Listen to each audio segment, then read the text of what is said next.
ஓம்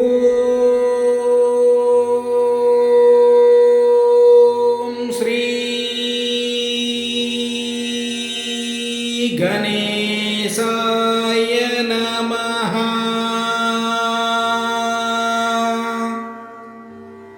ஓம் ஸ்ரீ சரஸ்வத்யை நமஹ.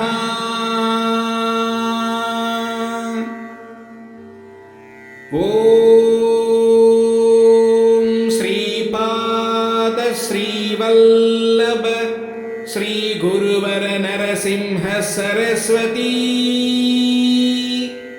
ஸ்ரீ குரு தத்தாத்ரேயாய நமஹ.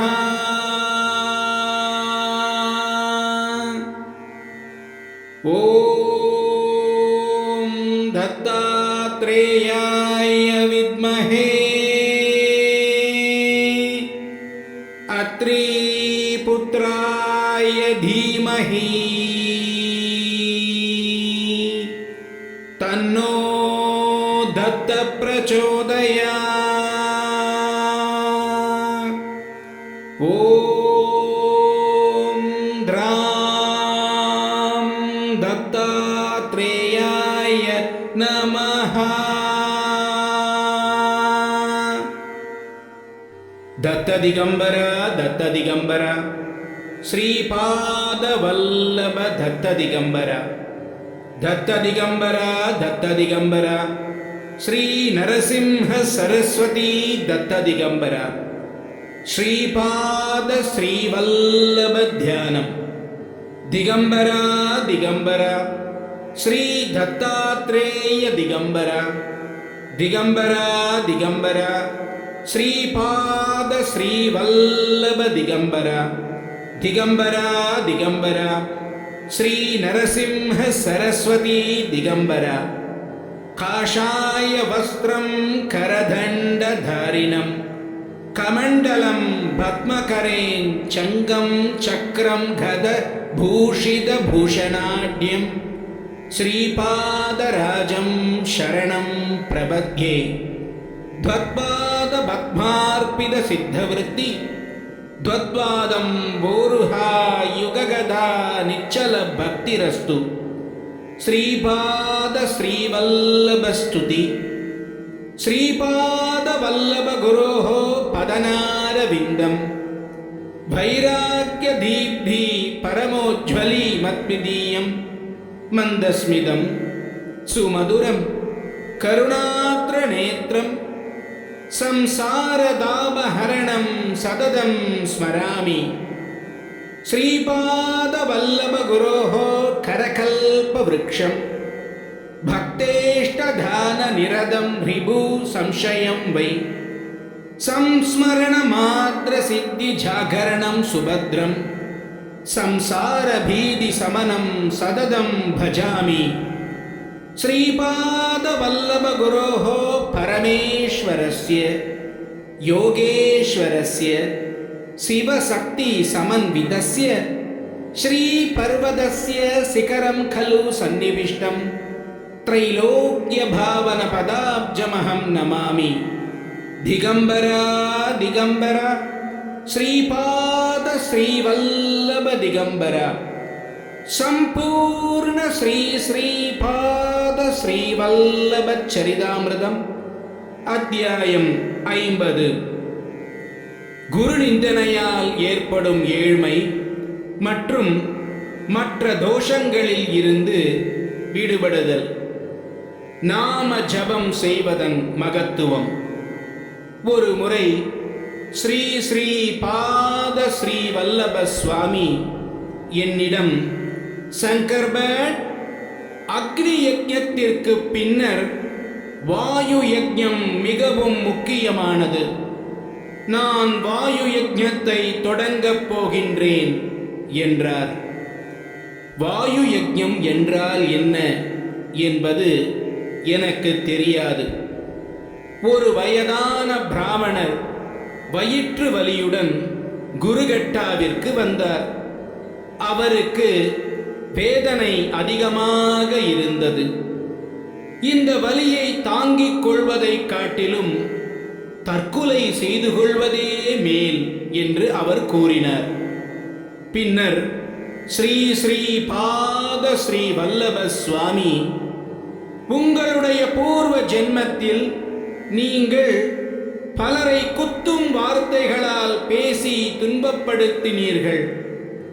அவர்களை குத்தும் வார்த்தைகளாலும் மற்றும் அருவருப்பான சொற்களாலும் அவர்களின் உள்ளத்தை நீங்கள் புண்படுத்தினீர்கள். அதன் காரணமாகத்தான் இப்பொழுது இந்த துயரமான நோய் உங்களுக்கு ஏற்பட்டு உள்ளது. கலியுகத்தில் மூர்க்கத்தனமான வார்த்தைகளின் தீய பலன்களை அழிக்க கடவுளின் திருநாமத்தை கூறுவதை தவிர வேறு எந்த ஒரு சிறந்த நிவாரணமும் கிடையாது. இதனால் முழு வாயு மண்டலமும் தூய்மை ஆகும். நாமஸ்மரணம் என்னும் மகா யஜ்ஞத்தை நான் குருகட்டாவில் துவங்கி வைக்கின்றேன். நான் பரா, பஸ்யந்தி, மத்தியமா மற்றும் வைகரி ஆகிய 4 விதமான வாக்குகளை யோக நிலையில் கட்டுப்படுத்தப் போகின்றேன். யாரெல்லாம் மனஸ்ரத்தையுடன் திகம்பரா திகம்பரா ஸ்ரீ ஸ்ரீ பாத ஸ்ரீ வல்லப திகம்பரா, தத்த திகம்பரா தத்த திகம்பரா, ஸ்ரீபாத ஸ்ரீ வல்லப தத்த திகம்பரா, தத்த திகம்பரா தத்த திகம்பரா, ஸ்ரீ நரசிம்ஹ சரஸ்வதி தத்த திகம்பரா, ஸ்ரீபாத வல்லப திகம்பரா தத்த திகம்பரா என்று ஜெபிக்கின்றார்களோ, நான் அவர்களுக்கு எளிதில் அணுகும் நிலையில் இருப்பேன். மேலும் அனைத்து விதமான சுப முன்னேற்றங்களையும் அவர்களுக்கு நான் அளிப்பேன் என்று கூறினார் ஸ்ரீ ஸ்ரீ பாத ஸ்ரீ வல்லப சுவாமி. ஸ்ரீ ஸ்ரீ பாத ஸ்ரீ வல்லபர் கூறியபடி ஸ்ரீபாத ஸ்ரீவல்லப திகம்பரா என்ற நாமம் இரவும் பகலுமாக தொடர்ந்து 3 நாட்களுக்கு ஜெபிக்கப்பட்டது. ஸ்ரீ ஸ்ரீ பாத ஸ்ரீ வல்லபர் அந்த 3 இரவுகளும் குருகட்டாவில் தங்க எங்களுக்கு அனுமதி அளித்தார். 3 பகல்கள் மற்றும் 3 இரவுகளுக்கு பின்னர் அந்த வயதான பிராமணரின் வயிற்று வலியானது முற்றிலுமாக குணமானது. ஸ்ரீ ஸ்ரீ பாத ஸ்ரீ வல்லப சுவாமி இக்காலங்களில் வாயு மண்டலம் முழுவதும் தீய சொற்களினால் நிரம்பியுள்ளது. ஒரு மனிதன் ஒரு வார்த்தையை கூறுகின்றான் என்றால் பொதுவாக சத்வ, ரஜஸ் மற்றும் தாமச பண்புகளில் ஏதாவது ஒன்றையோ அல்லது 2ஐயோ அல்லது 3 குணங்களையோ தூண்டுகின்றான். அந்த தூண்டுதல் நலனை ஏற்படுத்தாது என்பதினால் அது பூமி, காற்று, நெருப்பு, நீர் மற்றும் ஆகாயத்தில் தீய தாக்கத்தை ஏற்படுத்துகின்றது. பஞ்சபூதங்களும் மாசுபட்டிருப்பதால் அதற்கு தொடர்பான மனம், உடல் மற்றும் மனிதனின் ஆழ்மனது ஆகியவையும் மாசுபட்டிருக்கும். அதன் விளைவாக அவன் தீய கர்மாக்களை செய்கின்றான்.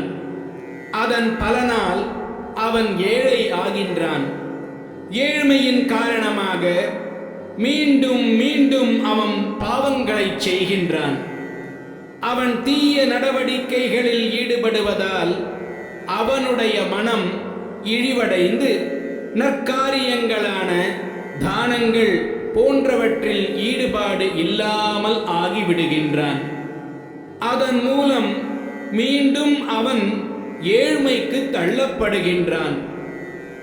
எண்ணம், பேச்சு மற்றும் செயல் ஆகியவற்றின் தூய்மையின் அவசியம். ஒரு மனிதன் ஏழ்மையின் வேதனையில் இருந்து விடுபட வேண்டும் அல்லது பாவ கர்மாக்களில் இருந்து வெளியாக வேண்டும் என்றால் அவனிடம் தூய்மையான மனம், பேச்சு மற்றும் செயல் ஆகியவை இருக்க வேண்டும். இதுதான் திரிகரண சுத்தி என்று அழைக்கப்படுகின்றது. மனதில் ஏற்படும் எண்ணங்கள் பேச்சுடன் ஒத்து இருக்க வேண்டும். என்ன பேசுகின்றோமோ அது செயலுடன் ஒத்து இருக்க வேண்டும். திரிகரண சுத்தி அடைந்த ஒரு மனிதன் சிறந்த மனிதன் ஆகிவிடுகின்றான். எண்ணம், பேச்சு மற்றும் செயலில் வேறுபாடு இருந்தால் அது திரிகரண சுத்தி இல்லை என்று அர்த்தம். பின்னர் அவன் தீய மனிதன் ஆகிவிடுவான். கலியுகத்தில் விமோச்சனம் பெறுவதற்கு பல வழிகள் இருக்கின்றது. நாம ஜபம்தான் எல்லா முறைகளையும் விட சுலபமான வழி.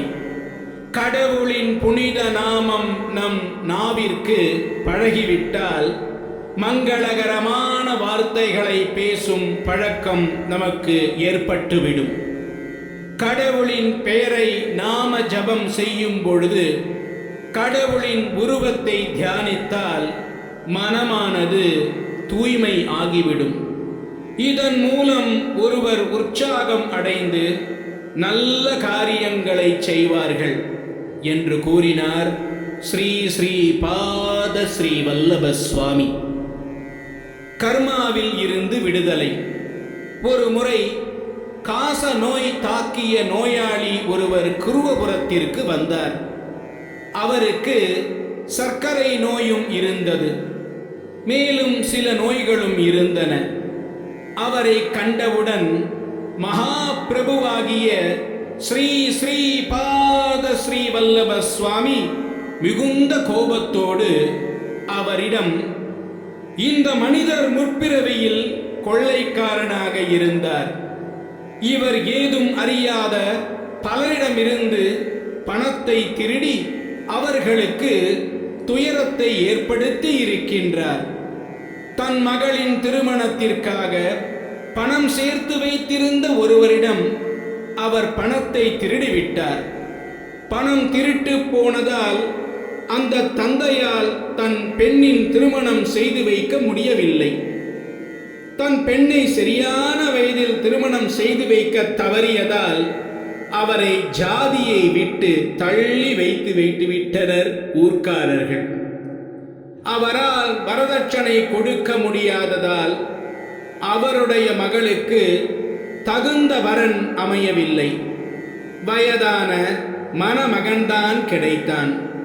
பின்னர் அந்த பெண் தற்கொலை செய்து கொண்டு தன் உயிரை விட்டுவிட்டாள். 100 முழு வருடங்கள் வாழ வேண்டிய வாழ்க்கையானது சாம்பலாகிவிட்டது என்று கூறினார் ஸ்ரீ ஸ்ரீ பாத ஸ்ரீ வல்லப சுவாமி.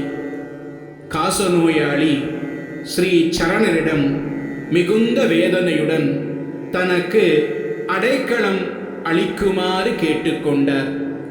இளகிய மனம் கொண்ட ஸ்ரீ சரணர் அவரை பஞ்சதேவமலையின் தர்பாரில் இருக்கும் மாட்டுத் தொழுவத்தில் உறங்கச் சொன்னார். அந்த மாட்டுத் தொழுவத்தில் கொசு தொல்லை அதிகம். ஸ்ரீ குரு அவருக்கு குடிக்க தண்ணீர் கூட கொடுக்க கூடாது என்று ஆணையிட்டார். அந்த மனிதருக்கு பேய்கள் அவர் கழுத்தை நெரித்து கொல்ல முயற்சிப்பது போல கனவு கண்டார். இன்னொரு கனவில் ஒரு பெரிய கற்பாரை அவர் நெஞ்சில் வைத்திருப்பது போல இருந்தது. ஒரு பருத்த மல்யுத்த வீரன் அதன் மீது அமர்ந்திருந்தான். இந்த 2 கனவுகள் மூலம் அவருடைய கர்மா ஆனது சமன்படுத்தப்பட்டு அவர் ஆரோக்கியம் அடைந்தார்.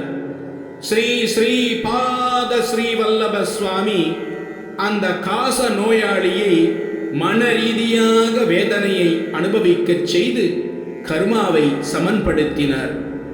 இப்படி செய்யாவிட்டால் அவர் உடல் ரீதியாக பல வருடங்களுக்கு அவற்றை அனுபவித்து வைத்திருக்க வேண்டும்.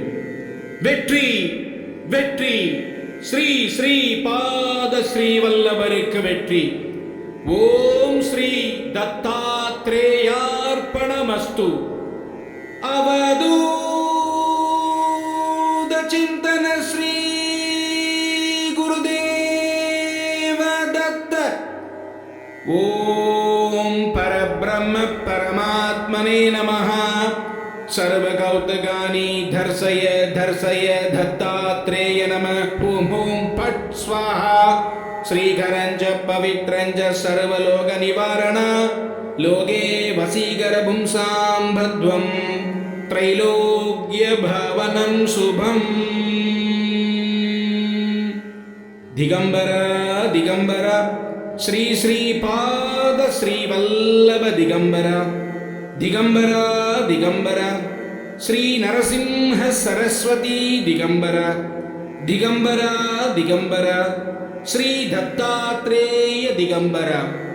சம்பூர்ண ஸ்ரீ ஸ்ரீபாத ஸ்ரீவல்லப சரிதாமிருதம் அத்தியாயம் 50 முற்றிற்று. பிற அத்தியாயங்கள் தொடரும்.